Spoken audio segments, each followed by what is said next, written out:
పరిశుద్ధాత్మ దేవుడు మనతో మాట్లాడతాడు. ప్రార్థనా పూర్వకంగా ప్రభు సన్నిధిలో కూర్చుందాం. అయ్యా ఇక్కడికి వచ్చేస్తాయి.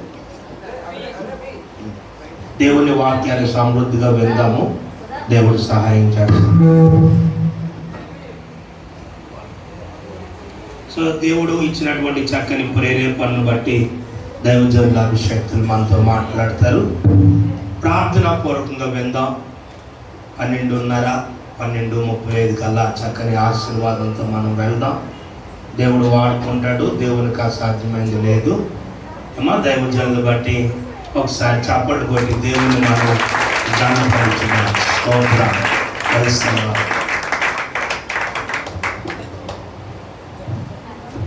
దేవునికి స్తోత్రం.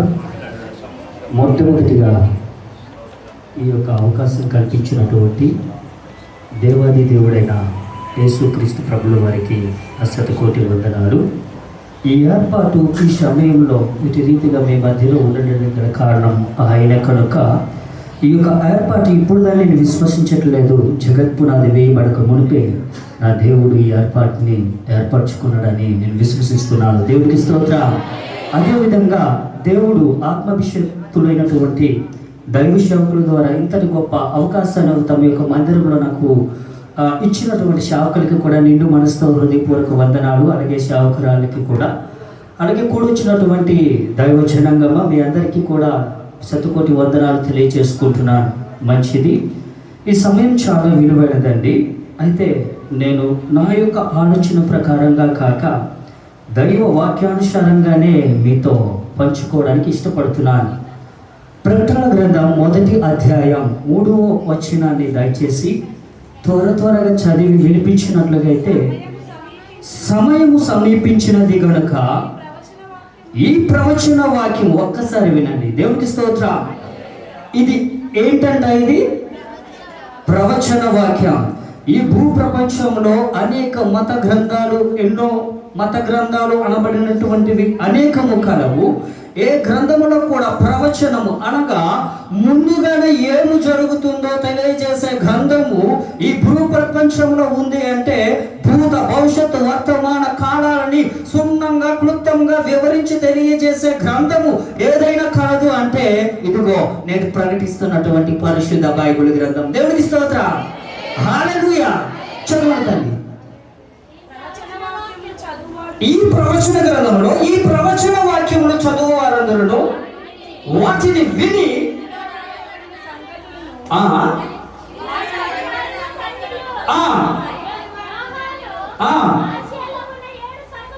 చాలు వీటిలో వ్రాయబడినటువంటి సంగతులను వాటిని గైకొన్న వారు ఏమవుతారంట?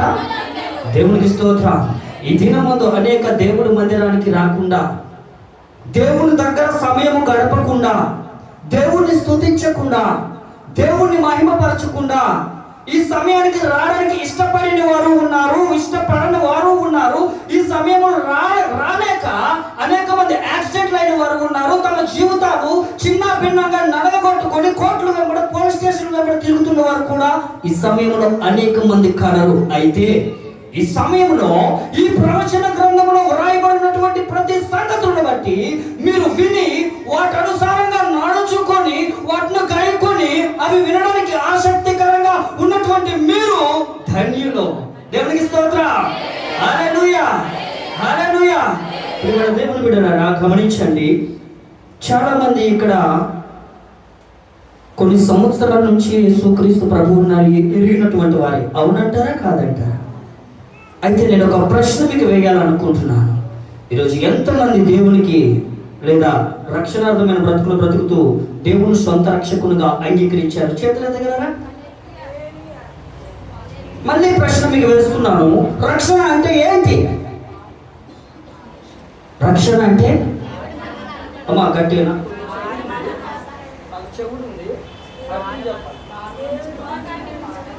మారు మనసు పొంది లోకాన్ని విడిచిపెట్టి. దేవునికి స్తోత్రం. రోమీయులు 10వ అధ్యాయం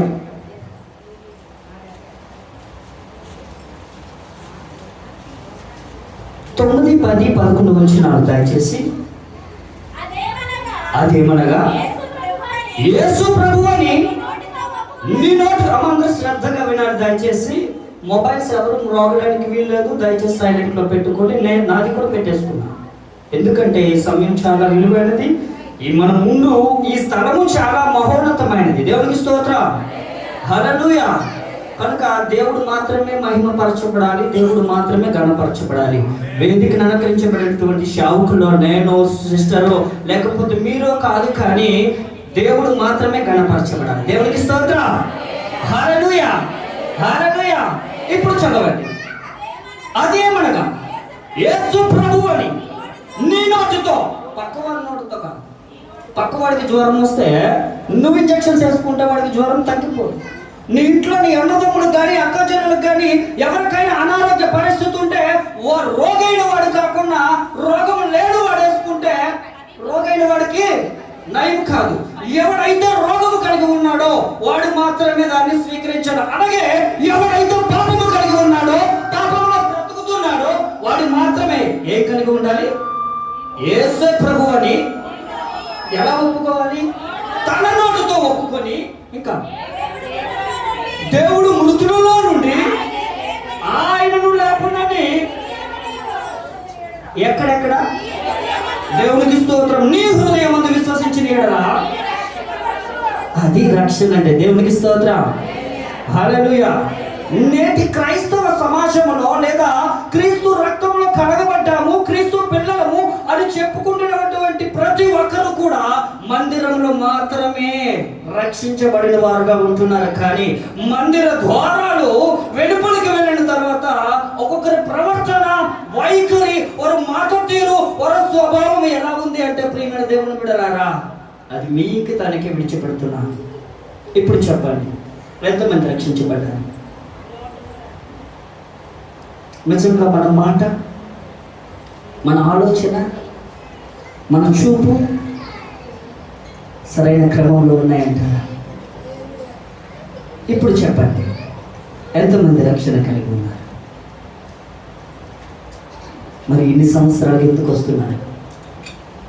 మీకోసం దైవజనురాలు కుటుంబంలో సంతోషాలను విడిచిపెట్టి, వారి ఆనందాలను విడిచిపెట్టి, వారికి ఉన్నటువంటి బంధువుల్ని, స్నేహితుల్ని విడిచిపెట్టి అనునిత్యము అనేక ప్రార్థనలు, యవనస్తులని, చిన్నపిల్లలని, స్త్రీలని, ఇదని అదని, హాలిడే ప్లేస్ అని సమస్త సమయాన్ని కూడా మీతోనే గడుపుతున్నారు కదా. గల కారణం ఏంటంటే మెరుస్తున్నటువంటి కానుకలు కాదండి, కాదు. వారికి ఉన్నటువంటి ఆశ ఏంటో చెప్పనా? మీరు ఉన్న ప్రతి కుటుంబంలో ఉన్నటువంటి ప్రతి వ్యక్తి వర్ధిల్లాలి, యేసుక్రీస్తును తెలుసుకోవాలి, మీ పాపపు జీవితాన్ని విడిచిపెట్టాలి, మీరు వర్ధిల్లాలి. ఒక దినాన ఈ లోకంలో మీ కాలం చెల్లిపోయిన తర్వాత నా ప్రభువుతో నిత్యరాజ్యంలో ఉండాలని వారి శరీరాలను నడగొట్టుకుంటూ, ఉపవాసాలు చేస్తూ, మీ కొరకు బలిపీఠం విడిచిపెట్టకుండా కన్నీరు కారుస్తున్నారంటే ఇప్పటికీ మనం రక్షించబడలేదు అంటే మరి మనం ప్రతిఫలమైన వాళ్ళకి ఫలం ఏమైనా ఉందా? ప్రేమ దేవుని బిడ్డలారా గమనించండి. ముందుగానే ఒక వచనం మనం చదువుకున్నాం, సమయము అంటే దగ్గరగా ఉంది. ఇప్పుడు నువ్వు డాన్స్ చేయడానికి, షికారు చేయడానికి, లేదా నీ ఇష్టానుసారంగా పప్పులకి, నవ్వులు, పనికి మళ్ళీ కొవ్వులు అవన్నీ పెట్టుకోవడానికి ఇది సమయం కాదు. ఎందుకంటే ప్రభువారు ఎలా వస్తామన్నారు? చెప్పేసి వస్తామన్నారు. ఎలా? రైట్. దొంగ ఎప్పుడు వస్తాడు? నీతో చెప్తాడా? అమ్మా పలానా పేరు కలిగిన స్త్రీ లేదా పురుషుడు, అయ్యా మీ ఇంటికి నేను రేపు వస్తానని జాగ్రత్తగా నువ్వు మెలుకోకుండా అంటాడా? వస్తాడా? అంటాడా? దొంగ వచ్చే సడి కూడా మనుషునికి విడవనొచ్చేమో కానీ, దొంగ వచ్చే ఆ కాళ్ళ శబ్దము కానీ, ఏదైనా డోర్ తీస్తే వచ్చే శబ్దము కానీ మనిషి వినగలుగుతాడేమో కానీ, నా ప్రభువు వారు వచ్చే ఆ సడి ఎవడు కూడా వినలేదు. కనుక దయచేసి మీరు గమనించండి, నా మాటల్ని మీ యొక్క హృదయంలో పెట్టుకోండి. మనం రక్షణ కలిగి ఉంటేనే, లేదా హఠాత్తుగా మరణం వస్తే కనుక ప్రియమైన దేవుని బిడ్డలారా, వేదికలు ఉన్నటువంటి సేవకుడు కానీ, నేను కానీ, సేవకురాలు కానీ, ఈ భూమి మీద ఎవరు కూడా నిన్ను ఆ మహాభయంకరమైనటువంటి అగ్నిగుండం నుంచి తప్పించడము దేవుడు వాళ్ళకు కాదు సమయంలో. ప్రైస్తమా? కనుక ప్రియమైన దేవుని బిడ్డలారా, లేఖనాలు ఈ విధంగా సెలవిస్తున్నాయి, మరణము చూడక బ్రతుకున్నాడు ఎవడు, నువ్వు అందంగా ఉన్నావా, నల్లగున్నావా, తెల్లగున్నావా, పొట్టుకున్నావా, పొడవుకున్నావా, లేకపోతే ధనికురాలువా, బీదరాలువా, జ్ఞానపరురాలువా, లేకపోతే చదువురాని సోమరవా అని మరణానికి తారతమ్యమేమి నీకు నాకు ఉంటుంది. తారతమ్యం ఆడు ఉన్నోడు లేడని నీకు నాకు ఉంటుంది. సూట్లు బూట్లు కారులతో ఉన్నటువంటి వాడు, పెద్ద పెద్ద బంగారు ఉన్నటువంటి వాడు నిజమైన సేవకుడని సైకిల్తో లేదా కాలు నడకలతో చిరిగిపోయిన చొక్కాతో చెప్పులు లేకుండా తిరుగుతున్నవాడు సేవకుడు కాదని నీకు నాకు తారతమ్యం ఉంటుంది. కానీ మరణానికి ఉంటుందా అమ్మా? గమనించండి ప్రియమైన దేవుని బిడ్డలారా, ఈ ప్రాణాత్మ శరీరాలు వేరైపోయాయి అంటే నువ్వు రక్షణకరమైనటువంటి జీవితంలో లేకపోతే జాగ్రత్త. ఈరోజు గొప్ప శుభవర్తమానం ప్రభు వారు మీ కొరకు తెలియజేస్తున్నారు. ఏంటంటే ఈరోజు నిజముగా మనం రక్షించబడాలని. దేవుని స్తోత్రం. హల్లెలూయా, హల్లెలూయా. ఏదైనా నువ్వు పొందుకోవాలన్నప్పుడు దానికి ముందుగా నువ్వు ఏమి పడతావు? ఆశపడతావు. లేదా స్త్రీలైనా పురుషులైనా ఈ లోకంలో మనిషి అనబడిన వాడు దేని మీద దాని మీద ఆశపడతాడు. ఆశ ఎలా ఉంటుందంటే దాన్ని దక్కించుకోవాలి, దానికోసం ఏదైనా నేను చేస్తాను, ఎంతకైనా తెగిస్తాను అన్నటువంటి ఆశ.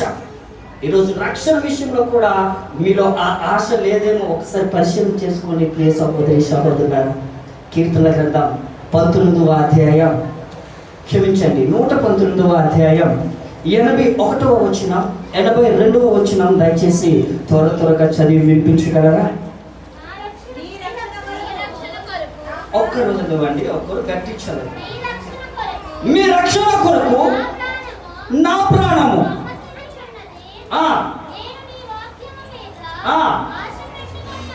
దేవునికి స్తోత్రం. నీ రక్షణ కొరకు నా ప్రాణము సొమ్మసిల్లుచున్నది. ఇంకా నీ వాక్యము మీద దేవునికి స్తోత్రం. నువ్వు రక్షణ కలిగి జీవించాలంటే మొదటగా ఉన్నది ఆశ పెట్టుకోవాలి. ఏం పెట్టుకోవాలా? ఆశ ఉందంటారా మనలో? గమనించండి ప్రియమైన దేవుని బిడ్డలారా, ఆశ ఉందంటారా?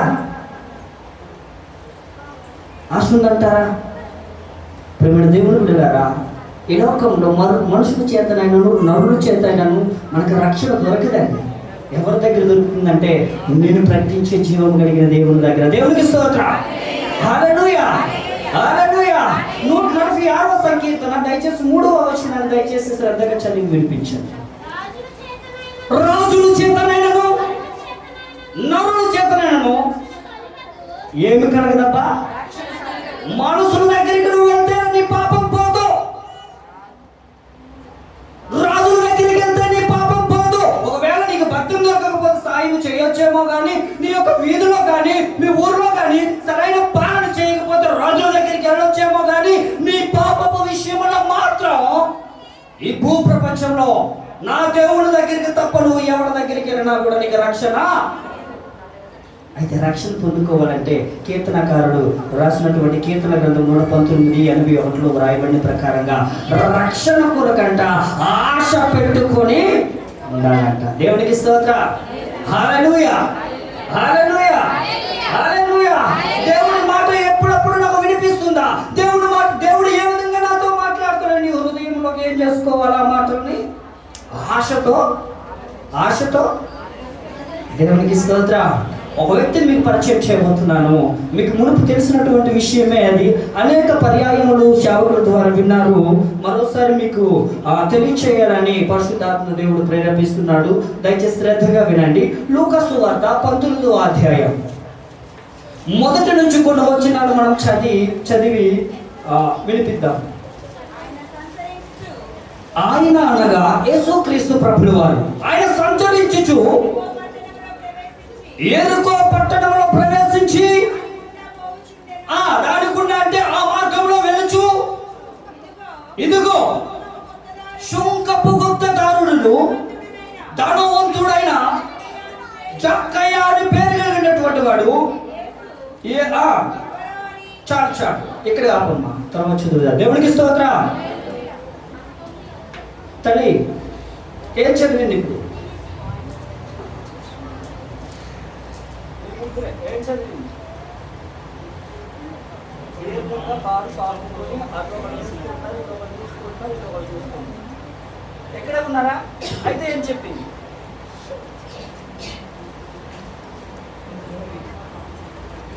ప్రసంగి గ్రంథం 5వ అధ్యాయం 1వ వచనం.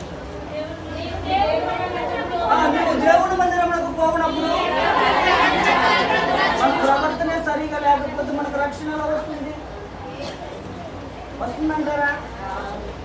Okay, fine. ఆరోగ్యం సరి లేకపోతే నేను ఒంటరిగా కూర్చోలేను, నాకు దన్ను తప్పనిసరిగా అవసరం అనుకున్న వాళ్ళు చైర్లో కానీ గోడకు కానీ ఆనుకోండి. ఎందుకంటే నీ బలహీనత. దేవునికి స్తోత్రం. మనకు అన్ని సవ్యంగా ఉండి సోమరిపోతుల వల్ల ప్రవర్తిస్తే మనకు ఆశ లేదు అని అర్థం.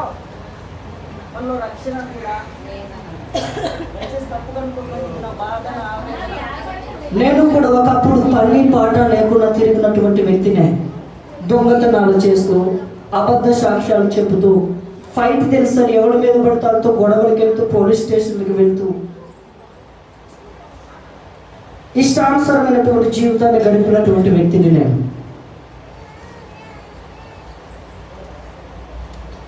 ఒక 3 సంవత్సరాల క్రితం నా మైండ్ మొత్తం ఆబ్సెంట్ అయిపోయింది. గెరసేన ప్రాంతంలో జరిగినటువంటి సన్నివేశం మీకు తెలిసే ఉంటుంది. ఏసన్న గారి జీవితంలో జరిగినటువంటి సన్నివేశం మీకు తెలిసే ఉంటుంది. దానికి సాదృశ్యంగా నా జీవితంలో కూడా ఒక సన్నివేశం జరిగింది. నేను అనుకునేవాడిని, నేను బాగా చదువుతాను కదా, నేను ఏ పనైనా చేయగలను కదా అని అనుకుని విర్రవీగేవాడిని. ఆ ఫైట్ తెలుసు కదా, కొద్దిగా లావుగా ఉండేవాడిని. ప్రతి ఒక్కరితో గొడవ పడేవాడిని, ప్రతి ఒక్కరితో వివాదం అనేది ఏర్పాటు చేసుకునేవాడిని. అయితే ప్రియమైన దేవుని బిడ్డలారా, ఎందుకు జరిగిందో, ఎలా జరిగిందో అన్నటువంటి విషయాన్ని పక్కన పెడితే నా జీవితంలో శోధన అనేది చోటు చేసుకుంది. 4 నెలలు మైండ్ ఆబ్సెంట్ అయిపోయింది. ఇంటి మీద నా మైండ్ లేదు, మనుషుల మీద నా మైండ్ లేదు. సమాధుల్లో పడుకునేవాడిని. తోటలు ఉంటాయి మా ఊరు సైడ్ పెద్దవి. నా కూతురు పాప, అన్నయ్య కూతురు యశోద, వాళ్ళకి తెలుసు అనుకుంటున్నాను. ఎందుకంటే అన్ని విషయాలు తెలియదు, ఇక్కడ ఉంటున్నారు, ఊళ్ళో ఉంటే తెలుసును. అయితే సమాధిలో పడుకునేవాడిని. పెద్ద పెద్ద భూత వైద్యులతో స్నేహం కలిగి ఉండేవాడిని. అనేక మంది నాకు విరోధంగా ఉన్న వారికి చేతబడులు చేసి చంపించేద్దామని అనుకున్నటువంటి వాడిని. ఆంధ్రప్రదేశ్, ఒడిశా రాష్ట్రంలో పెద్ద పెద్ద చేతబడులు కలిగినటువంటి శకునగాండ్రులు ఎంతమంది ఉన్నారు అంతమంది నాకు క్షుణ్ణంగా తెలుసు. నేనంటే చాలా ఇష్టం కూడా వాళ్ళకి. అయితే ప్రియమైన దేవుడు వీళ్ళని గమనించండి. దొంగతనాలు చేసేవాడిని, ఆడపిల్లలతో తిరిగేవాడిని, ఎవరు చూడట్లేదు కానీ శారీరకంగా అనేక పాపపు కార్యాలు చేసినటువంటి దౌర్భాగ్యాన్ని. చిన్న పెద్ద అని తేడా లేకుండా అవహేళన చేసేవాడిని. నా తల్లిదండ్రులకి, నా అక్క చెల్లెలకి, మా 10 మంది సంతానం అమ్మకి నేను పదేవాడిని. 3 అన్నయ్యలు చనిపోయారు. అన్నయ్యలకి, అన్న భార్యలకి, నా తల్లికి, నా తండ్రికి, అక్క భర్తలైనటువంటి బావలకి కూడా ఈ చేతులతో ఎత్తుకొట్టాను నేను. చాలా దుర్మార్గుడిని. చాలామంది నా దుర్మార్గతను చూసి ఛీ, ఇది ఒక బ్రతికేనా, ఇది చచ్చిపోతే బాగుండు, ఇంటోడు, ఈదోడు, ఊరోడు, మాకు తెలుసు చుట్టాల బంధువులు, ఛీ, ఇదొక బ్రతుక, ఇది చచ్చిపోతే మనిషి బ్రతికాడు, గొడ్డు బతికింది అని అవహేళన చేసేవారు. ప్రియమైన దేవుని బిడ్డలారా, 4 నెలలు పిచ్చోళ్ళలాగా జుట్టులు పెరిగిపోయి 4 నెలలు ఒక్కరోజైనా స్నానం చేశానో లేదో, అవకాశం ఉన్నప్పుడు విడిగా తిరిగాను, అవకాశం ఉన్నప్పుడు అవహేళనగా మాట్లాడాను. పిచ్చోళ్ళు అయిపోయి 2 సార్లు సూసైడ్ చేసుకున్నాను, ఊరేసుకున్నాను. ముందు గేటుకి చేయి పెట్టి తలుపులు తీసేస్తారేమో అని గేటుకి ఒక కర్ర పెట్టి అడ్డుగాడికి దానికి వైరుతో కట్టి, తాడుతో కట్టి, అంటే నా మరణాన్ని ఎవరు ఆపకూడదండి, నా మరణాన్ని కట్టి వెనుకన వంటగదిలో అడ్డుగాడి ఉంటుంది. మాది చిన్న ఉంటుంది, ఒక 5 గదులు కలిగి ఉంటుంది. అయితే అడ్డుగాడి పెట్టేసి లాస్ట్ రూమ్లో నేనేం చేశానంటే మా అమ్మ కాటన్ చీర తీసుకొని దానికి కట్టేసి బిగించుకున్నప్పుడు మా 2వ వదిన, చిన్నదిన ఏం చేసిందంటే నేను కొట్టినప్పటికీ నేను తిట్టినప్పటికీ ఎవరితో నాకు తప్పు చెప్పదండి. మా చిన్నోడు మంచోడు అంత. దేవుడికి స్తోత్రం. అటువంటి దొరకడం అరుదు అని భావిస్తాను.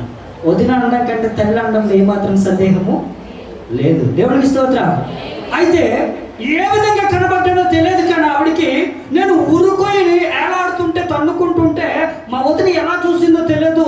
అయ్యో చిన్నోడు చచ్చిపోతున్నాను అనగానే మా అన్నయ్యలు ఇలాగతున్నటువంటి కిటికీ గోడ తవ్వేసి ఎంటను దూకేస్తున్నాడు, పట్టేశాడు. 5 నిమిషాలు నాకు బ్రీతింగ్ సపోర్ట్ చేయాల. ఒక 2-3 సెకండ్ లాగా ఆలస్యం అయితే ఈరోజు దేవుడు ఇక్కడికి నడిపించడేమో. ఇంకా చనిపోవట్లేదని ఏం చేశానంటే ఒక వారం రోజులు గొడవించి అందరికీ మరిపించి ఏం చేశానంటే ఇన్ని టాబ్లెట్స్ మింగేశాను ఒకేసారి. కడుపులు నొప్పి, సొంగాలు వచ్చేస్తున్నాయి, వర్షాకాలం, 7వ నెల, బురదలో నా దేహము సొంగాలు కక్కుకొని నేను కట్టుకుంటుంటే తన్నుకుంటుంటే ఇంటికి చక్కనైన చావు వచ్చిందిరా ఈ దుర్మార్గతను బట్టని. ఇంటోడు, ఈదోడు, ఊరోడు ఎవరు కూడా అదే నాన్న బురదలో నా బాడీని విడిచిపెట్టారే తప్ప నన్ను ఎవరు ముట్టడానికి ఇష్టం. ఇది చేస్తే బాగుండి ఎవడు ఈళ్ళ తయారవ్వకూడదని అనేక మంది తల్లిదండ్రులు నన్ను చూసి వీళ్ళంటే బ్రతకకూడదని సాక్ష్యం ఇచ్చారు నా గురించి. ఎంత గొప్ప సాక్ష్యం కదా. నా కన్నీళ్ళు ఇంకిపోయాయండి. మనుషుల దగ్గర ఏడిస్తే ప్రయోజనము. రహస్యంగా ఏడవడం నేర్చుకున్నాను కనుక దేవుడు ఈరోజు ఈ స్థితిలో ఉంచారు. దేవునికి స్తోత్రం. ఇప్పుడు మన దేవుని బిడ్డలారా గమనించండి, నేనేదో మీకన్నా గొప్పవాడిని కాదు ఈరోజు ఈ స్థితిలో ఉన్నానంటే. ఈ భూ ప్రపంచంలో నిజంగా చెప్తున్నాను, సత్యంతో చెప్తున్నాను, ఒక జీవం కలిగిన దేవుని సేవకుడిగా. ఈ భూ ప్రపంచంలో మునుపు పుట్టి మరణించిన వారు, ఇప్పుడు పుట్టి ఉన్నారు, పుట్టబోతున్న వారందరికంటే పాపుల్లో ప్రధానుడని చెప్పడానికి ఏమాత్రం నాకు సందేహమో లేదు. ఇప్పుడు దేవుడి బిడ్డలారా గమనించండి, నా దేహం అలాగ బురదలో ఉంటే ఎవరు ముట్టడానికి ఇష్టపడలా. అప్పుడు నాకు హాస్పిటల్లో జాయిన్ చేస్తారు, పార్వతీపురం గవర్నమెంట్ హాస్పిటల్. వాళ్ళు ఏదేదో సిరప్స్ నాకు తాకించి అవి బయటికి వామిటింగ్స్ అయ్యే రీతిలో చేసే ట్యాబ్లెట్స్ శాఖం బయటికి వచ్చేస్తున్నాయి అన్నమాట. ఆ విధంగా ఏదో విధంగా అయిపోయింది. అయినా నా మనసు ఎందుకో ప్రభువు వారు బ్రతికించారని కదా అనే ఆలోచన రానా. నా మీద ఎంతమంది దగ్గర చేస్తే బాగుండు అనుకున్నారో వాళ్ళని లేపినడికి ప్లాన్ చేసిన. నిజం చెప్తున్నాను, ఇప్పటికీ కూడా తల్లి బాబాయ్కి ఫోన్ చేసి 2వ బీరువా కింద సజీవ సాక్ష్యాలు అంటాడు. ఏమాత్రం సందేహం లేదు. అనేక మంది వస్త్రాలు, వెంట్రుకలు బీరువా కింద ఒక సీక్రెట్ ఉంటుంది, దానిలో ఉంటాయి, కావాలంటే కాల్ చేసుకుని. నిజము, ఎంతో మందికి రేపించేద్దాం అనుకున్నాను. నాకు ఎటువంటి వాళ్ళు తెలుసు అంటే నామకరణంతో తంత్రిక విద్యలు చేసి కుటుంబాలు నాశనం చేసిన నాకు తెలుసు బాగా. అటువంటి భయంకరమైనటువంటి పరిస్థితుల్లో ఉన్నటువంటి నేను మీకు షార్ట్కట్లో చెప్తున్నాను, సమయం లేదు కనుక. లేకపోతే నేను ఏం చేస్తానో మీరు ఏం చేస్తారో చెప్పులతో కొట్టేస్తారు ఫస్ట్ నన్ను. అటువంటి భయంకరమైనటువంటి బ్రతుకున్నాను. నిజమమ్మా, ఈరోజు నేను ఇంత ధైర్యంగా నా తప్పులు నేను ఒప్పుకోగలుగుతున్నాను కదా కారణం పరిశుద్ధాత్మ దేవుడు. దేవునికి స్తోత్రం. ఎవరైనా సమాజంలో తనకు తాను దోషిగా నిరూపించగలుగుతాడు అంటే ఒక్కటి నా క్రీస్తు ఆత్మ కలిగిన వాడు తప్ప ఈ భూ ప్రపంచంలో ఎవడి సాధ్యమది కాదు. ఎందుకంటే ప్రెస్టీజ్ పడిపోతుందేమో, చులకనగా మాట్లాడతారేమో, తక్కువ చేస్తారేమో, మొన్నటి వాడికి సహోదరుడు అని పిలిచినోడు ఎవరురా నువ్వు అంటాడేమో కదక్క. అంతేనా? ఇప్పుడు మన దేవుని బిడ్డలారా, ఒకరోజు ఒకరిని చంపేయాలని అర్ధరాత్రి కాశాను. పెద్ద రోజులు వెటనరీ డాక్టర్స్ దగ్గర ఉంటాయి కదా, పశువులకి గర్భం టెస్ట్ చేసే పెద్ద గ్లౌజులు ఉంటాయి, ముచ్చి కవర్వి. నా ఫింగర్ ప్రింట్స్ నేను ఎవరినైతే లేపేయాలనుకుంటున్నానో, కొట్టి చంపేయాలనుకుంటున్నానో పడకూడదని చాలా తెలివితేటలు ఆలోచించి కాళ్ళకు ముచ్చులు, వంటికి ముచ్చి కవర్లు, చేతులకు గౌషులు, దాని మీద ముచ్చి కవర్లు పెట్టి ఒకరోజు కాశాను. మిస్ అయిపోయాయి. అవి తెచ్చి ఇంకా అందులోనే ఉన్నాయి, అవి కూడా నువ్వు చూడవచ్చు ఎప్పుడైనా ఊరెళ్తే. దేవునికి స్తోత్రం. ఇవన్నీ ఎందుకు చెప్తానంటే మీకు నవ్వించాలని చెప్పట్లేదు, నా బాధ మీకు తెలియదు ఆ విషయం. ఒకరోజు పాపంలో బ్రతికిన నేను 25 సంవత్సరాలు దేవునికి విడిచి బ్రతికి దేవునికి ఇంత అవమానకరాన్ని నేను తెచ్చిపెట్టానా, ఇంత దూషించానా దేవుని నామాన్ని అని నాకు దేవుడు తెలియచేశాడండి. ఇంత వేస్ట్ చేసుకున్నానా అని. అయితే ప్రియమైన దేవుని బిడ్డలారా, ఒకరోజు గెరడ అనే ఒక ప్రాంతానికి వెళ్ళి, పెద్ద కొండలవి, అక్కడికి రాత్రి 1:30 2 నేను నడుచుకొని వెళ్ళిపోయేవాడిని. పిచ్చి అవుతుంది కదా, బస్సు ఎక్కేది లేదు, మంచి డ్రెస్ వేసుకునేది లేదు, కాళ్ళకి చెప్పులు లేవు, సరైన కర్ర ఒకటి పట్టుకునేవాడిని. ఎవడైనా అక్కడికి వస్తే ఆడని చచ్చిపోవాలి, నేనేం చచ్చిపోవాలి. ఆ విధంగా మైండ్ సెట్ చేసుకొని వెళ్ళేవాడిని. వెళ్తే ఒక దినం ఏమైందంటే, కొంతమందికి చేతబడి చేసి చంపించేద్దాం అనుకున్న ఉద్దేశంతో కొన్ని వస్తువులు పట్టుకొని చాలా దూర ప్రాంతము ఆ కొరాపుట్ సైడ్ వెళ్ళి ఆ వస్తువులు పట్టుకొని వెళ్ళినప్పుడు ఆ యొక్క చీకట్లో నేను భూత వైద్యుల దగ్గరికి వెళ్తాను కదా, భూతాలే కదా మాట్లాడుకొని అనుకున్నాను. నేను వాళ్ళ దగ్గరికి వెళ్ళే సమయంలో ఒక స్వరాన్ని నేను వినగలిగాను.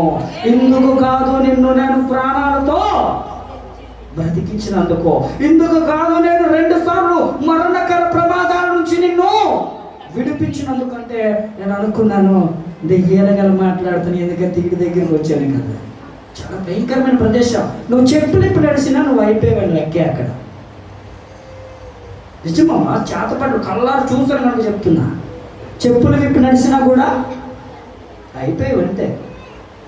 అటువంటి భయంకరమైన ప్రదేశాలకు వెళ్ళేటప్పుడు ఆ స్వరాన్ని నేను విన్నాను. ఇదిగో, ఎందుకు కాదు నేను నీ మరణం నుంచి విడిపించింది అని. నేను ఏదోలా తీసుకున్నాను. ఆ రోజుకు నా మనసు అదొకలాగా అనిపించేసింది. చంపేద్దాం అనుకున్న దృఢ సంకల్పంతో వెళ్ళినటువంటి నేను ఆ గురువు గారి దగ్గరికి వెళ్ళేసారు. అక్కడ ఒరియాలో మాట్లాడుతూ తెలుగు మ్యాథ్స్లో మాట్లాడతాను అన్నమాట. తెలుగు వస్తుంది, మ్యాథ్స్ బాగా వస్తుంది ఒరియా వాళ్ళకి. అయితే వాళ్ళు మాట్లాడి, ఏం బాబు వచ్చాను ఇలాగా అంటే, ఏం లేదనేసి మళ్ళీ వచ్చేవాడు. చాలా డబ్బు ఖర్చు పెట్టుకుని వెళ్ళి మళ్ళీ తర్వాత అదేవిధంగా చంపించేద్దాం అనుకుని దూర ప్రాంతానికి మళ్ళీ చాలా డబ్బు ఖర్చు పెట్టుకుని వెళ్ళేటప్పుడు మళ్ళీ అదే స్వరాన్ని వినగలిగాను.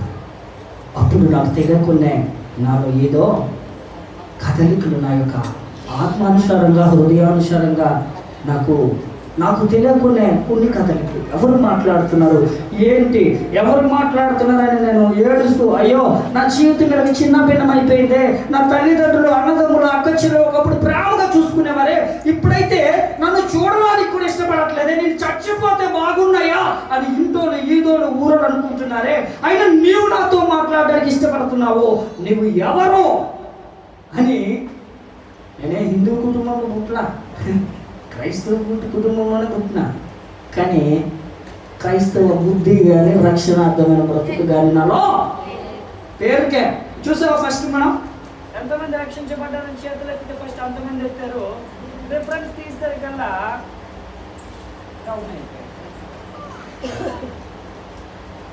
మిమ్మల్ని బట్టి సిరి సంపద ఎక్కడ కాదు.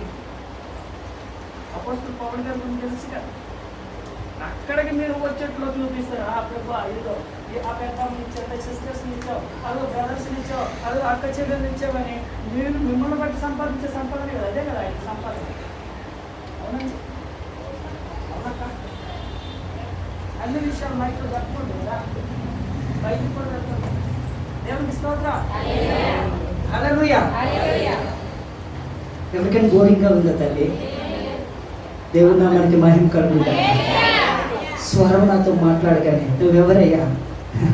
అనేక మంది నన్ను అవహేళన చేస్తున్నారు కదా, నేను చనిపోతే బాగుండాలనుకుంటున్నారు కదా, నువ్వు నాతో మాట్లాడడానికి ఇష్టపడుతున్నావు అంటే నేనే.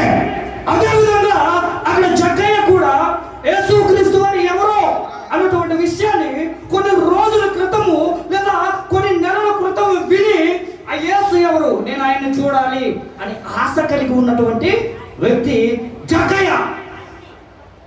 అమ్మా తీసి పట్టుకూడదండి. లూకాసు వార్త 19వ అధ్యాయం. జక్కయ్య ఏం కలిగి ఉన్నాడు? ముందుగానే ఒక ప్రణాళిక కలిగి ఉన్నాడు, ముందుగానే ఒక ఆలోచన కలిగి ఉన్నాడు, ముందుగానే ఒక ఆశను కలిగి ఉన్నాడు. దేవునికి స్తోత్రం. ఈ యేసు ఎవరు? అనేక అద్భుత కార్యాలు చేస్తున్నాడంట. ఈ యేసు ఎవరు? చనిపోయిన వారిని సైతం లేపుతున్నాడంట. ఈ యేసు ఎవరు? కుంటువాడిని కానిస్తున్నాడట, చూపులేని వానికి చూపునిస్తున్నాడట. ఇది ఎవరు, ఇది నేను ఎప్పుడైనా ఎక్కడైనా చూడాలి అని ఆశ కలిగి ఉన్నటువంటి ఆ యొక్క జక్కయ్య జీవితంలో అదే సంతోషకరమైన విషయం ఏంటి అంటే, అదే సంతోషకరం అంటే ఏంటి అంటే, అదే దీవెన ఏంటి అంటే, యేసుక్రీస్తు వారు ఆ ప్రాంతానికి రావడమే జరిగింది. దేవునికి స్తోత్రం. ఇప్పుడు యేసు ఎవరు అని చూడకూడనుకొని పొట్టువాడైనందున జనులు గుంపుకూడి దేవుడికి స్తోత్రం. హల్లెలూయా, హల్లెలూయా. ఉదాహరణకి ఒక ఎమ్మెల్యే కానీ ఎంపీ కానీ అంతేందుకు ఒక ముఖ్యమంత్రి రాష్ట్రాధికారి వచ్చేటప్పుడు జనం ఏ విధంగా ఉంటాడు? అసలుకి మనుషులు ఊకపోస్తే ఏదో అంటారు కదా సామెత, నూకపోస్తే ఊకపోస్తే ఏదో మళ్ళీ అలా అంటది కదా, అలాంటి పరిస్థితి. అదే అనేక మంది జీవితాలను బాగు చేస్తున్నాడంటే మరి ఇంకెంతో జన సమూహము గుంపు కూడా ఉంటారో ఆలోచించండి.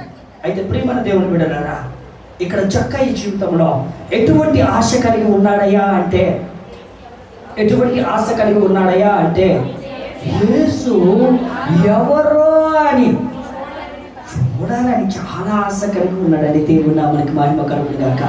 హల్లెలూయా బ్రదర్స్, హల్లెలూయా. దేవునికి స్తోత్రం. అమ్మా దేవునికి స్తోత్రం.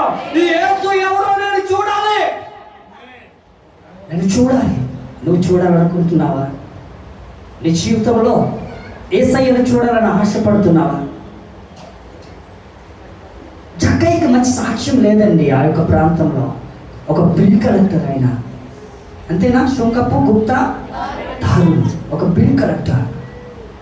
ఆయనకి మంచి సాక్ష్యం లేదు. ఎందుకంటే ఎక్కువ రుసుములు తీసుకునేవాడు. చక్రవడ్డీ అనొచ్చు కదా. దేవునికి స్తోత్రం. హల్లెలూయా, హల్లెలూయా. అక్క హల్లెలూయా. దేవునికి స్తోత్రం. హల్లెలూయా, హల్లెలూయా. అయితే జక్కయ్య అంటున్నాడు, యేసు ఎవరో నేను చూడాలనుకుంటున్నాను. ఈరోజు నీ జీవితంలో శాంతి లేదన్నా, సమాధానం లేదన్నా, రక్షణ లేదన్నా దానికి గల కారణం నువ్వు యేసుక్రీస్తుని చూడగలనుకుంటున్నావా? అటువంటి ఆశ నీలో నాలో మన జీవితంలో నిజంగా ఉందని అనుకుంటున్నావా? ప్రియమైన దేవుని బిడ్డలారా, ఒకవేళ లేరేమో, గత కొద్ది క్షణాలుగా లేరేమో, అయితే నీకోసమే ఈ శుభవార్త. నువ్వు కూడా యేసుక్రీస్తుని చూడగోరితే కనుక, ఆ ఆలోచన కలిగి ఉంటే కనుక, ఆ ఆశని కలిగి ఉంటే కనుక, నేడు నీ జీవితంలో దేవుడు అనేక అద్భుత కార్యాలని చేయడానికి ఇష్టపడుతున్నాడు. దేవుడికి స్తోత్రం. హల్లెలూయా, హల్లెలూయా. మన దేవుడు బిడ్డలారా, అక్కడ జక్కయ్య యేసు ఎవరో నేను చూడగోరుచున్నాను అంటున్నాడు. చదువుతారా? యేసు ఎవరో అని చూడగోరని కానీ ఆ అతను పొట్టువాడైనందున జనులు గుంపు కూడినందున, దేవునికి స్తోత్రం. ఆయన పొట్టువాడైనటువంటి కారణంగా యేసుక్రీస్తు వారు వస్తున్నటువంటి ఆ మార్గంలో లేదా ఆ త్రోవలో లేదా ఆయన ప్రయాణం చేస్తున్నటువంటి ఆ ప్రాంతం గుండా వస్తున్నప్పుడు అనేక జనము గుంపు కూడడం కారణంగా ఈయన ఏం చేస్తాడంటే, నేను ఎలా అయినా చూడాలి అని ఆశ తప్పన గురి నిశ్చయిత కలిగి ఉన్నటువంటి ఈ జక్కయ్య ఏం చేశాడంటే, పరుగు పరుగున పరుగు పరుగున పరుగు పరుగున పరుగు పరుగున అక్కడ రాయబడలేదు కానీ, ఆయన కంటే ఎవడైనా ముందుగా వెళ్ళిపోతాడేమో, ఆయన కంటే ముందుగా ఆయన చూడలేకపోతే దేవుణ్ణి కోల్పోతానేమో అని అనుకొని ఉంటాడేమో మహాభక్తుడు. కానీ ఏం చేశాడంటే, కింద వచ్చిన చదువుతండి, అప్పుడు యేసుక్రీస్తు ప్రభు వారు ఆ జన సమూహంతో కలిపి ఆ త్రావలో వచ్చిస్తుండగా ఆయన ముందుగా పరిగెత్తి, దేవునికి స్తోత్రం. హల్లెలూయా. మేడ చెట్టు ఎంతమంది తెలుసు? బొట్ట చెట్టు పేరు విన్నారా? అదే మేడ చెట్టు. దేవునికి స్తోత్రం. హల్లెలూయా. తనకి కింద నుంచి మీద వరకు, వేళ్ళ నుంచి కాండం అన్ని గుంపు గుంపులు గుంపులు గుంపులు గుంపులు గుంపులు లైన్ అనేదే ఉండదు. అయితే ఏం చేస్తాడు? పరుగు పరిగినా పరిగెత్తి మేడ చెట్టు ఎక్కిపోయాడు. అయ్యో, నేను ఎలాగైనా యేసుక్రీస్తు ప్రభువు వారిని నేను చూడాలా, ఆయన ఎవరో నేను చూడాలా,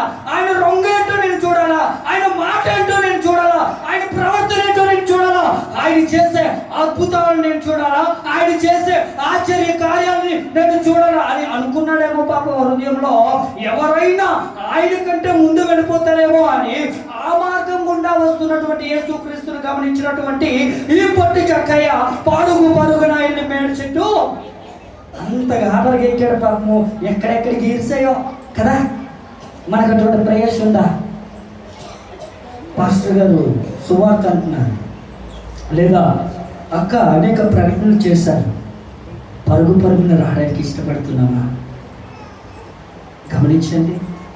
అయితే ఈ లోకంలో ఒక దౌర్భాగ్యం ఏంటయ్యా అంటే, దేవుడి దగ్గర మనం ఏదైనా పొందుకోవచ్చు, కానీ మనం దేవునికి ఇవ్వకూడదు.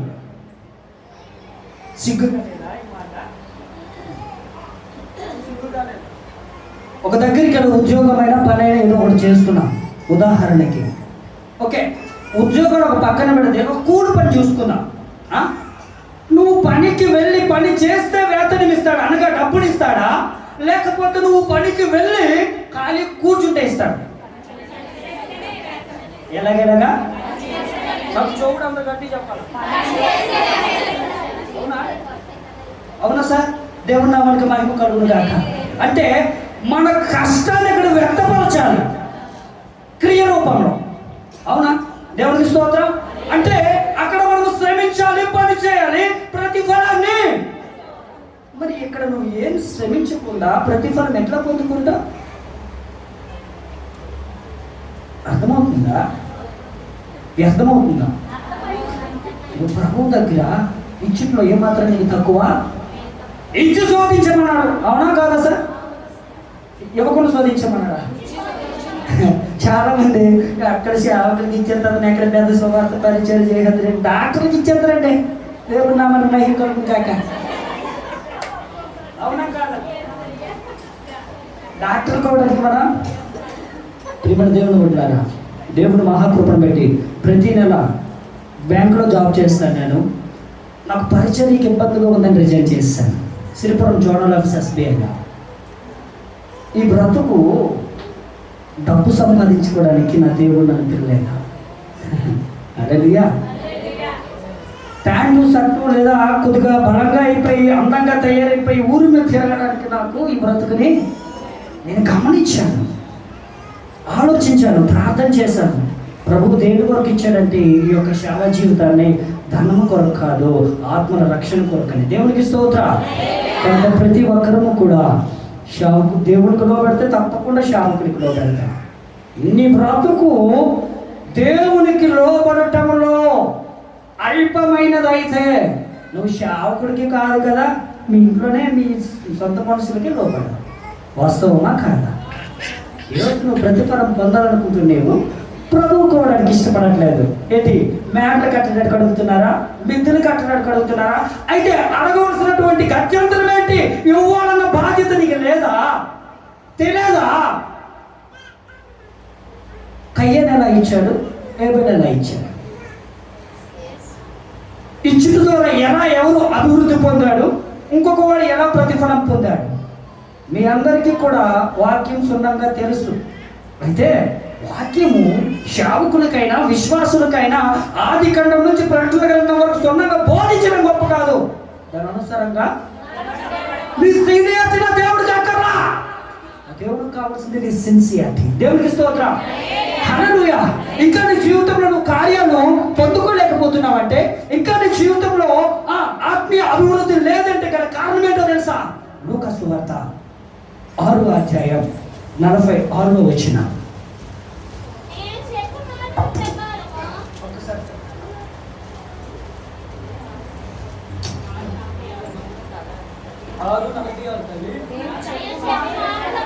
నేను చెప్పు మాట ప్రకారము, గట్టిగా నేను చెప్పు మాట ప్రకారం మీరు చేయగా.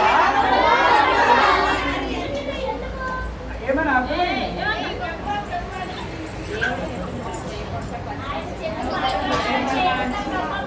వాక్యము నేను చెప్పమనట్లేదు, చదివారు కదా. దాని భావన ఏమైనా అర్థమైందా అని అడుగుతున్నాను అంతే. మళ్ళీ నాకు చెప్పండి. అంటే విని నడుచుకోండి. మరలా అడుగుతున్నాను సిస్టర్, ఎవరైనా దగ్గరగా స్త్రీలుగా పురుషులను ఎవరైనా పర్లేదు, మనం చదివే వాక్యం ఎలా ఉండాలంటే గుంపులో లోకంలో గోవిందలాగా గొల్లపిల్లు కోర్చులా గెలుపకూడదు. చదువు లేనోడికి లేదా చదువు లేని స్త్రీకి పురుషుడికి మనము చదివేది అర్థం కావాలా? దేవునికి నామానికి మహిమ కలుగును గాక. వాళ్ళకి వినిపించాలా? నీకు చదువు వచ్చు, నువ్వు ఉదయాన్నే వాక్యం చదివేస్తావు, చదువు రాలేని పరిస్థితి ఏంటి? ఒకవేళ ఇంట్లో ఎవరు లేకపోతే ఒంటరి బ్రతుకు కలిగి ఉంటే వారి పరిస్థితి ఏంటి? కనుక మనం సంఘంలో చదివినప్పుడు అందరూ ఒకేసారి ఎక్కికూడదు.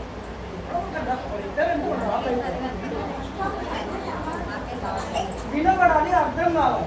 కొంతమంది ఎలా తెలుసా? చదువుతారు ఒకసారి ఎలా చదువుతారు? నేను చెప్పు మాటల ప్రకారము మీరు చేయక. ఒక్కసారి తల్లి మీరు చదువునమ్మా. నేను చెప్పు మాట ప్రకారము నీవు చేయక ఇప్పుడు స్లో అయింది బండి. లేదు మాత్రం ఎక్స్ప్రెస్లో కొట్టుకెళ్ళిపోతున్నారు. అంటే మనం చదివే ప్రతిదీ కూడా ఎక్కడ ఫుల్ స్టాప్ పెట్టాలి, ఎక్కడ కామా ఇవ్వాలి, అలా చదివితే ఎదుటి వాడికి అర్థమవుతుంది. దేవుడు మనకి మిమ్మల్ని అవమానించడం నా ఉద్దేశం కాదు. ఇదిగో నాకు అనుభవం లేదండి. అయితే ఇర్మియా గారిలాగా ఏదైతే నా యేసుక్రీస్తు ప్రభువు వారు నాకు మరలా పునర్జన్మించినటువంటి ఆ దేవాది దేవుడు నా నోట ఏదైతే మాట పెడతాడో అది మాత్రమే నేను పలుకుతాను. దేవుడికి స్తోత్రం, హల్లెలూయా. అయితే మళ్ళీ చదవండి. నేను చెప్పు ప్రతి మాట ప్రకారము మీరు చేయక ప్రభువా ప్రభువా అని పిలుచుట ఎలా? ఇప్పుడు చెప్పండి, ఏమర్థమైంది? మనం దేవుడి మాటకి అంగీకరించాం.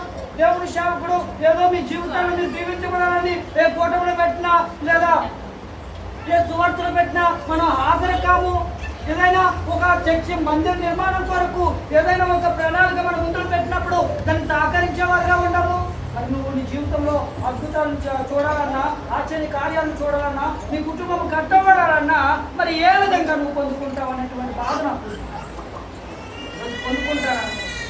పొందుకోవడానికి సిద్ధంగా ఉన్నారా?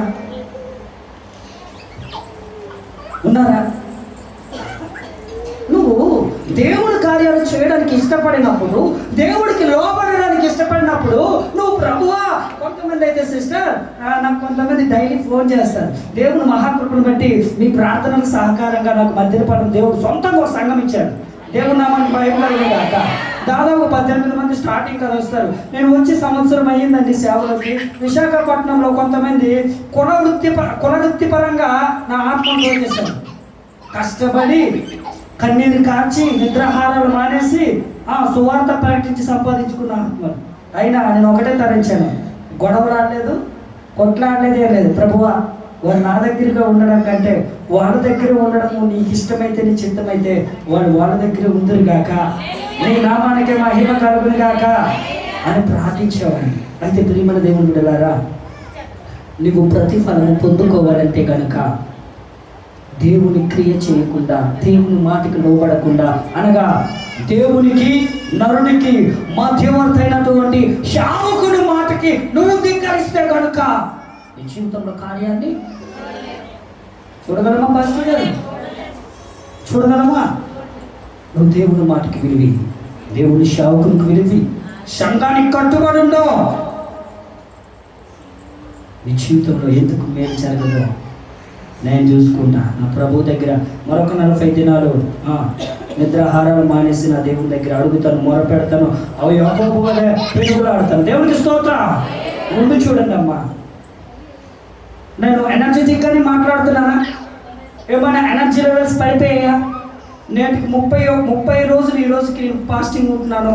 అంగ మంచి నీళ్ళు తాగుతుంటే నా గొప్పతనం నేను చెప్పట్లేదు, బాధ వ్యక్తపరచడానికి ఇది చెప్పవలసి వస్తుంది తప్ప లేకపోతే నేను చెప్పను. ఎందుకంటే నా దేవుడు ఎవరికి చెప్పొద్దని రహస్యంగా ఉండాలన్న, అవునా కదా? అయితే మనం అందరం అర్థం చేసుకుంటాం కనుక, ఒకరినొకరిని గద్దించుకొని బుద్ధి చెప్పుకోవాలి కనుక, ఒకరు మాదిరికరంగా బ్రతకాలి కనుక, ఆ ఉద్దేశంతో తప్ప ఇలా గొప్పలు చెప్పుకోవడానికి నాకు ఇష్టము లేదు. హల్లెలూయా. నేటికి 30 రోజులు అవుతుంది. నా శరీరం కుసించిపోవచ్చేమో, మనిషి నీరసంగా అయిపోవచ్చేమో, కానీ నా ఆత్మ నీరసంగానే ఎంతసేపు అయినా బోధించడానికి నా దేవుడు శక్తి ఇచ్చాడు. దేవునికి స్తోత్రం, హల్లెలూయా. ప్రియమైన దేవుని బిడ్డలారా, మీ జీవితంలో మీరు కార్యాలు చూడాలి ఉండాలంటే ప్రభువు మాట చేసే ప్రభువు యొక్క మాటను విని ఆజ్ఞపూర్వకంగా నడుచుకోవాలే తప్ప అటువంటి జీవితం కలిగి లేకుండా నువ్వు ప్రభువా పిలుచుట ఎందుకు వ్యర్థమే కదా. కనుక గమనించండి, మన జీవితంలో ఆశ అనేది ఉండాలి. ఏముండాలి? ఆశ. కీర్తన గ్రంథంలో చదివారు కదా, తీయదు తల్లి. అందరు స్పీడ్గా ఉన్నారు. దేవుడి నామానికి మహిమ కలుగుతుంది కాక. ఆ అవార్డులు చూసే నాకు తెలుసు, మంచి ఆత్మీయుల మధ్య ఉన్నారు. ఆత్మీయటువంటి ఏమంటారు వాతావరణంలో పెరుగుతున్నారు. కనుక దేవుడు మీకు ఇంకా అనేక విషయాల్లో మిమ్మల్ని తృప్తిపరచును గాక. ఆమేన్. హల్లెలూయా, హల్లెలూయా.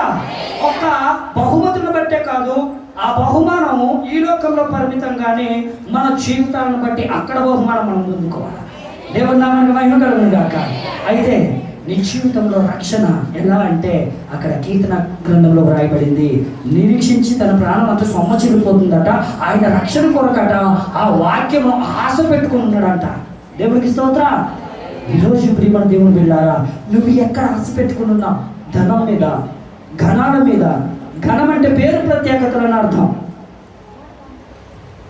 దేన్ని చూసి మురిసిపోతున్నావు? దేన్ని చూసి నువ్వు గర్విస్తున్నావు? దేన్ని చూసి నీకు నువ్వే గొప్పవాడు అనుకుంటున్నావు? ఈ లోకంలో నాది అన్నది ఏది నీతో రాదు అండి. దేవుని నామానికి మహిమ కలుగును గాక. హల్లెలూయా, హల్లెలూయా. ప్రియమైన దేవుని బిడ్డలారా, నువ్వు ఆశ కలిగి ఉండాలి. దేవునికి స్తోత్రం. హల్లెలూయా.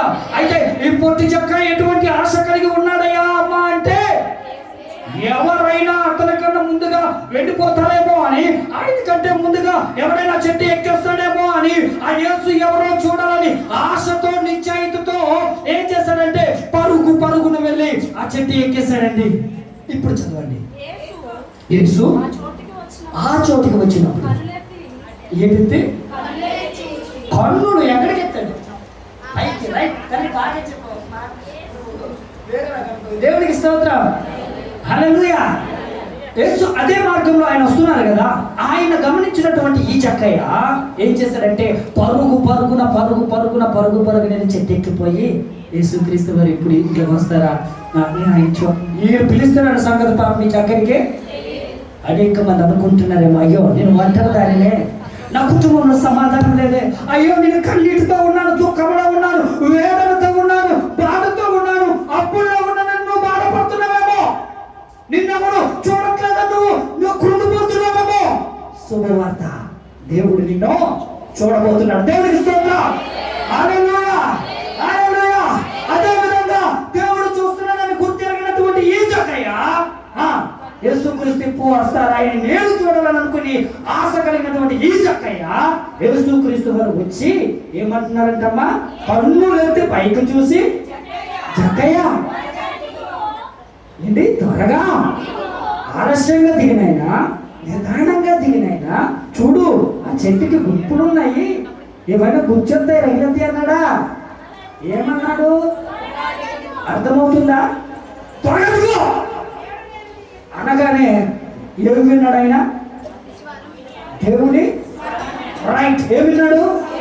నేను కూడా ఆ రోజు ఆ యొక్క మహా భయంకరమైనటువంటి ఆ కొండల్లో అడవుల్లో ఉన్నప్పుడు యేసుక్రీస్తు స్వరాన్ని విన్నాను. ఎందుకు కాదు నేను ప్రాణాలతో ఎందుకు కాదు విన్నాను. ఈరోజు బోధిస్తున్నాను. దేవునికి స్తోత్రం. హల్లెలూయా, హల్లెలూయా. నువ్వు చచ్చిపోరా వేస్తున్నా అందరూ, అయ్యా ఒక్కసారి మా ఇంటికి రండి, మీరు ప్రార్థన చేస్తే ఒక మంచి జరుగుతుందంట, మీరు ప్రార్థన చేస్తే బాధలు పోయి నెమ్మది ఉందంట. చాలా అండి నా దేవుడు నామాన్ని మహిమపరచడానికి. దేవుని స్తోత్రం. హల్లెలూయా, హల్లెలూయా.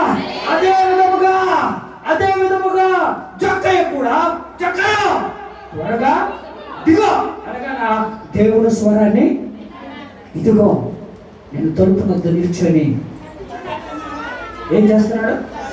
తలుచున్నాను. ఎవడైనా నా స్వరం అనగా నా మాట విని తలుపు తీసుకునేలా వాడితో కలిసి నేను, నాతో కూడా అతను. ఎంతమంది దేవుడితో ఆ యొక్క గొర్రె పిల్ల ఇందులో చేరడానికి ఇష్టంగా ఉన్నారు, సంసిద్ధంగా ఉన్నారు? చేతులు ఎత్తుతారా? Rest of peoples raise your hands. దేవుడు నామానికి మహిమ కలుగును గాక. అక్కడ లేపేయండి, అక్కడ లేపండి. హల్లెలూయా. అక్కడ కానుకలు వేస్తారు, వెళ్ళిపోవడం ఇంకేం లేదు. Very good. ఓకే. సాతానుడు ప్రేరేపిస్తుంటాడు వారిని. మనము పక్కన వేసన్న గారు ఏం చేసేవాళ్ళంటే, ఎవడైనా పక్కన ఉన్నాడు ఆవరించిన పక్కన ఉంటాడు కదా, చప్పలు కొట్టి కొట్టాడంట. నిజమండి. బ్రదర్ రమేష్ గారు రమేశాన్ని చెప్పినటువంటి సాక్ష్యాన్ని కానీ కదా. అయితే వారిని తప్పుగా ఉద్దేశించకండి. దుష్టుడు ఎప్పుడు ఎవరిని ఏ విధంగా ప్రేరేపిస్తాడో తెలుసా? మనకైతే అన్నీ తెలుసా, కానీ లోపడట్లేదు. చాలా బాధతో ఒక మాట్లాడుతున్నాను. నీ మరణం నుండి రుచి చూడకముందే, దుర్దినములు రాకముందే నువ్వు క్రీస్తుని ఎరగకపోతే కనుక, క్రీస్తు బిడ్డలు మనం చెప్పిన వక్ర బుద్ధితో విధి నిర్వహణ చేసి పేరుకు మాత్రమే క్రైస్తవురాలుగా జీవించినట్లయితే కనుక ఒకరోజు దేవదూతలు వచ్చంట మంచి వారిని చెడ్డవారిని కదా వేరు చేస్తారని తెలుసు కూడా మనం ముందుకు లోపడట్లేదు అనేది నా బాధ. దేవునికి స్తోత్రం. మీ సంఘానికి మంచి పేరు ఉంది, విన్నాను. ఇక్కడ వీళ్ళందరూ ఉన్నారు, నేను పొగడట్లేదు. నాకు పొగడటం ఇష్టం కూడా, తిట్టడమే ఇష్టం. ఎందుకంటే ఇప్పుడు నీ చక్కెర పాముకొని అమ్మా ఇంతకాలం ఇచ్చేవాళ్ళు మంచిదని ఉంటారులే తోటి చెప్తాను నేనైతే. ఎందుకంటే సమయం ఏమైంది అంటే దగ్గరగా ఉంది. ఇప్పుడు నీకు సాడపామడానికి, నిన్ను పొగడడానికి, నేను నిన్ను కనపరచడానికి నా దేవుడు నన్ను పంపించలేదు.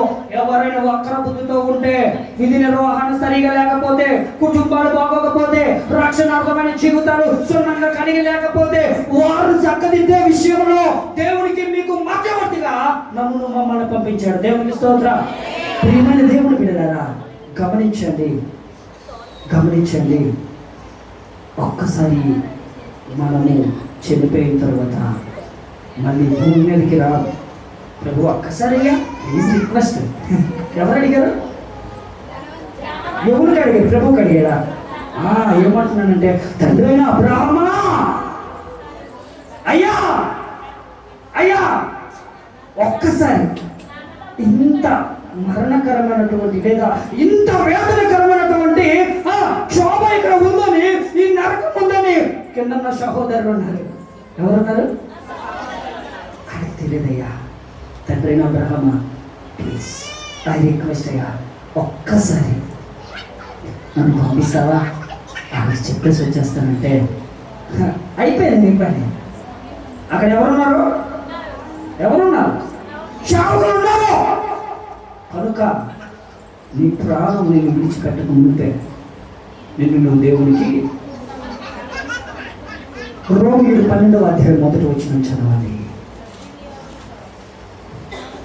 స్టార్టింగ్ నుంచి సున్నంగా తప్పులు లేకుండా చదవాలి. కాబట్టి సహోదరులారా, పరిశుద్ధమును దేవునికి అనుకూలమునైన సజీవం ఎలాగండి అంటే సజీవముగా అంటే నువ్వు నీ ప్రాణంతో ఉన్నప్పుడే, నీ ప్రాణాత్మ శరీరాలు వేరు చేయబడక ముడిపే మీ శరీరమును దేవునికి స్తోత్రం. హల్లెలూయా. ఈరోజు ఎంతమంది ప్రభువా, ఇదిగో నీవొచ్చినటువంటి ప్రాణమే, నీవిచ్చినటువంటి ఆత్మే, నీవిచ్చినటువంటి గృహమే, నువ్విచ్చినటువంటి భార్య పిల్లలే, నువ్విచ్చినటువంటి భర్త పిల్లలే ఏ రిలీజ్ కలగొట్టవచ్చు. కానీ మీ మందిరానికి మేము వస్తాం, ఇదిగో మమ్మల్ని మేము సమర్పించుకుంటున్నాం.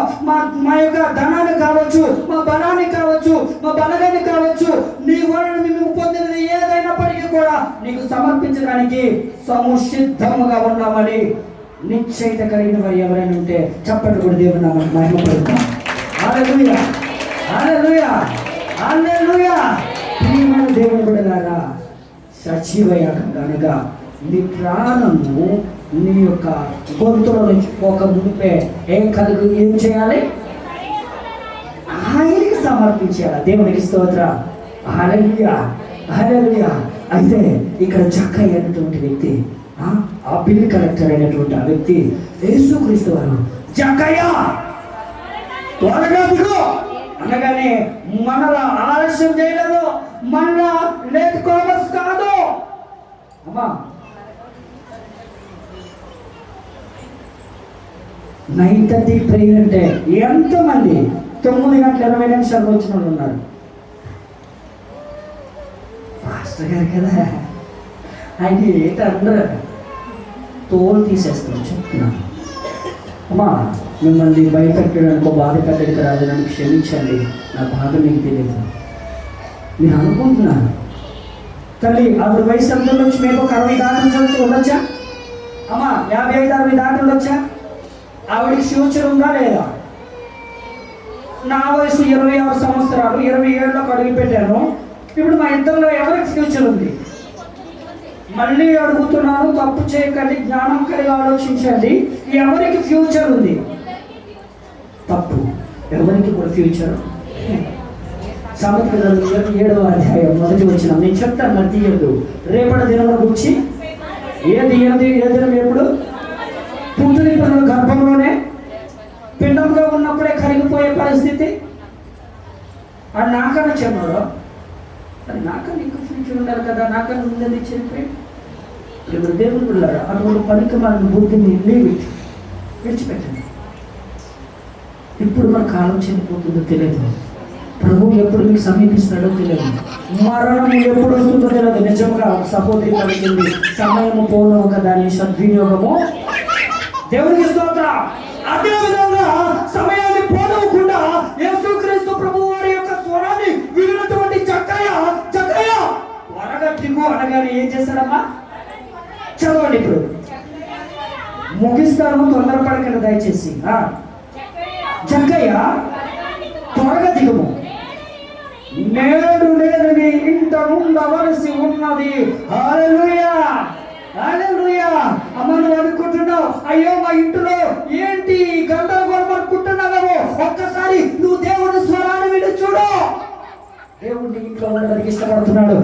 ఆ యొక్క జక్కయ్యకి 100 చేతులు ఉన్నాయా? 100 కాళ్ళు ఉన్నాయా?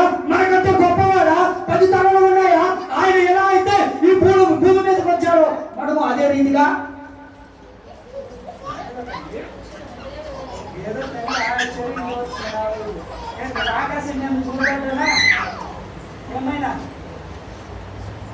లేదు తండ్రి. ఇప్పుడు ఏం చెప్పాను?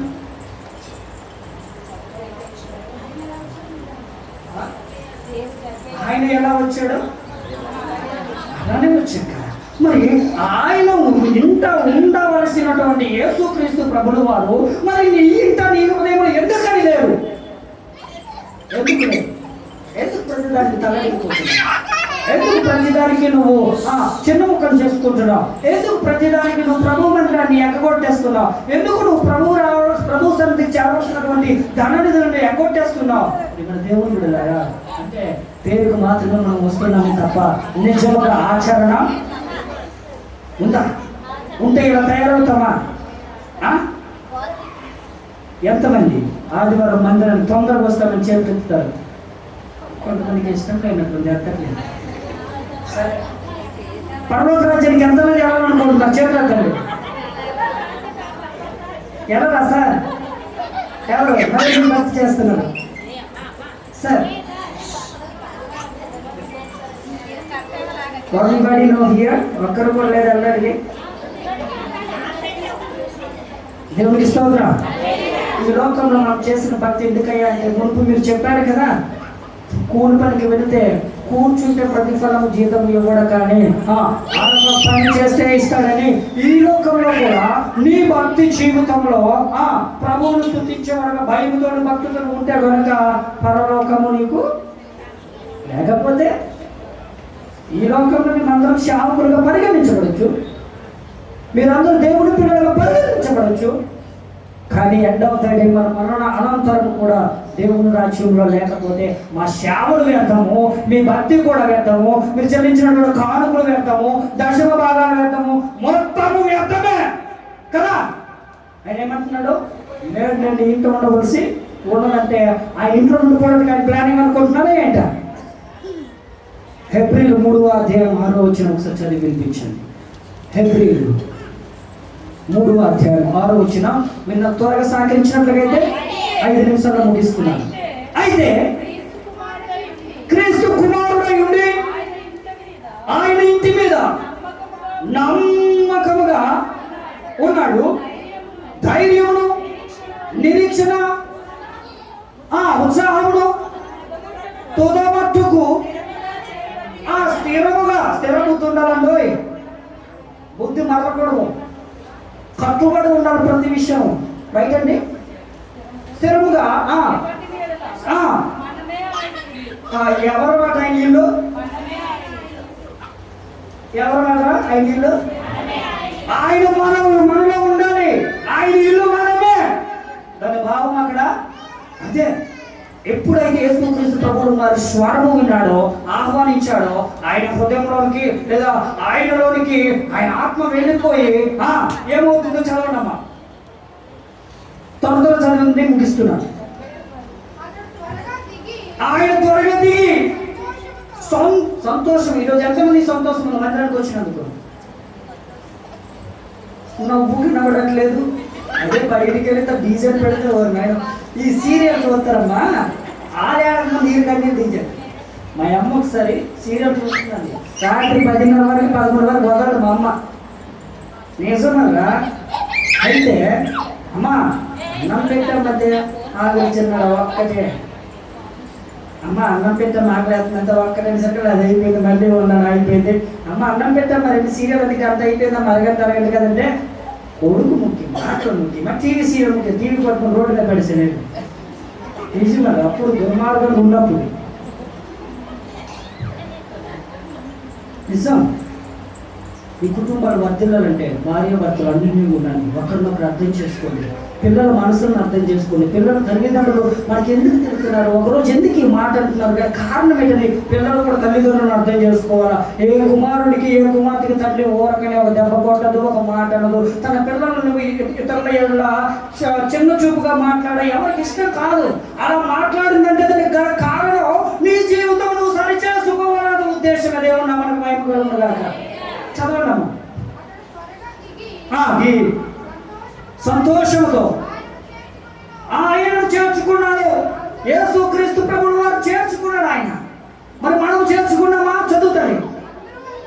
అందరూ అది చూసి ఇది దుర్మార్గుడు కదా, ఇది దుర్మార్గుడు కదా, పాపి అని సడుగుకొని ఇతను ఇతనిలో ఉండాలనుకుంటున్నాడు ఏంటి, ఇతనితో సహవాసం చేయాలనుకుంటున్నాడంటే అని అనేక మంది మనుషులు సడుగుకున్నారు. ఈరోజు నువ్వు చేసే పాపాన్ని బట్టి, నువ్వు కలిగినటువంటి మునుపుట్టి పాపపు జీవితాన్ని బట్టి ఈరోజు నువ్వు పరిశుద్ధంగా దేవుని మందిరంలో ఉంటున్నావంటే అనేక మంది సనుగుకోవచ్చు. మొన్నటి వరకు ఇలా తిరిగింది కదా, మొన్నటి వరకు ఇలా తిరిగాడు కదా, వ్యభిచారులు కదా, దొంగలు కదా, లోగుడు కదా, దోచుకునే వారు కదా అనుకుంటారా? అనుకోని ఒకవేళ నువ్వు అనుకోవడం కారణంగా నువ్వు పోషించబడ్డం మానేస్తావా, లేకపోతే ఏదైనా నీకు తగ్గిపోద్దా, వాళ్ళకి పెరిగిపోతుందా?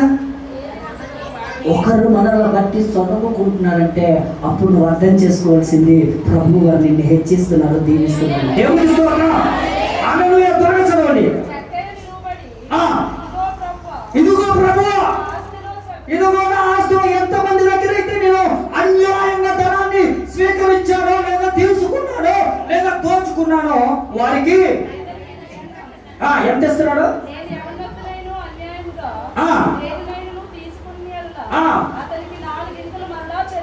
దేవునికి స్తోత్రం. దేవునికి ఇచ్చిన ఎలా ఉండాలండి? మనం ఎలా ఇస్తారా? ఇవ్వడానికి ఇష్టపడాలి.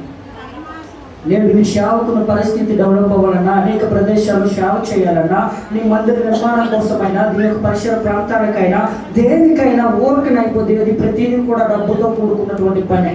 రైట్?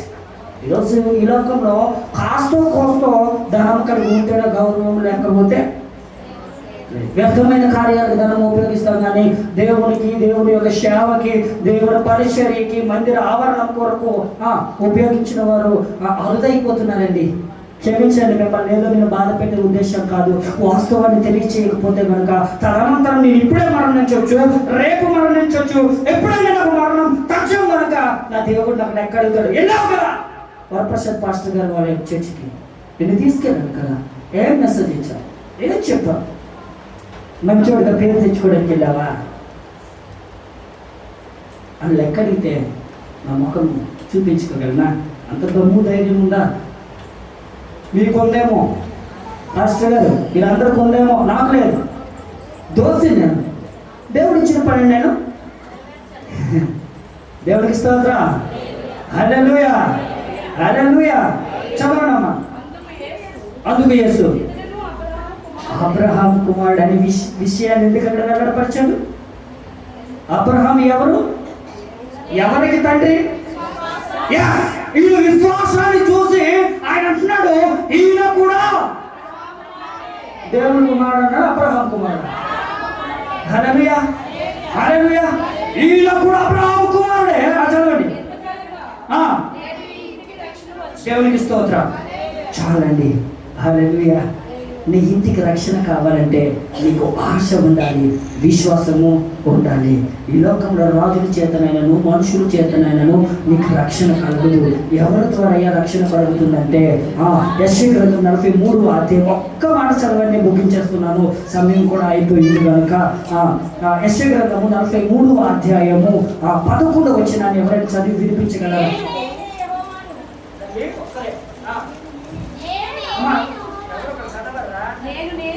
నేను నేనే యెహోవాను, నేను తప్ప వేరొక రక్షకుడు లేడు. దేవుడికి స్తోత్రం.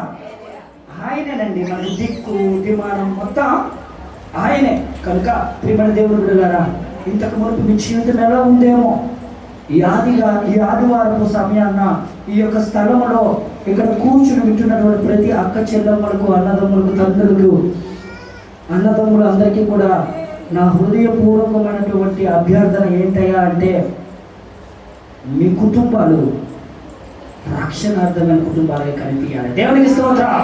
రక్షణలో వర్ధిల్లాలి. హల్లెలూయా. ఆర్థికంగాను ఆత్మీయంగాను ఈ యొక్క సియోను ప్రార్థన మందిరం వర్ధిల్లబడును గాక. హల్లెలూయా.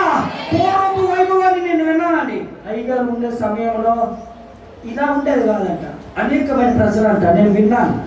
ఒకసారి సువార్తకి ఇక్కడికి మేమందరము మా ఊరు టీం మొత్తం వచ్చాం కదా, అప్పుడు విన్నాను పాస్టర్ గారి గురించి. ఇంకా ఎక్కువ మంది ఉండడంట. నిజమా తల్లి? నిజమా? అపూర్వ వైభవం మళ్ళీ ఈ యొక్క మందిరంలో కనబడునుగాక. ఆమేన్, ఆమేన్, హల్లెలూయా, హల్లెలూయా. అంతటి గొప్ప రక్షణ దీవెన దేవుడు మీకును మీ కుటుంబాలకి అభివృద్ధిలో, ఆత్మీయతలో ఈ యొక్క సంఘానికి దేవుడు సదాకాలం తోడుగా ఉండి నడిపించునుగాక. ఆమేన్, హల్లెలూయా. ఈ సమయం ఇచ్చినటువంటి దేవునికి మరొకసారి కృతజ్ఞతాస్తుతులు చెల్లించుకుంటూ అవకాశాన్ని కల్పించిన సేవకులకి ఈ యొక్క సమయాన్ని ఇస్తూ థ్యాంక్స్ చెల్లించుకుంటున్నాను.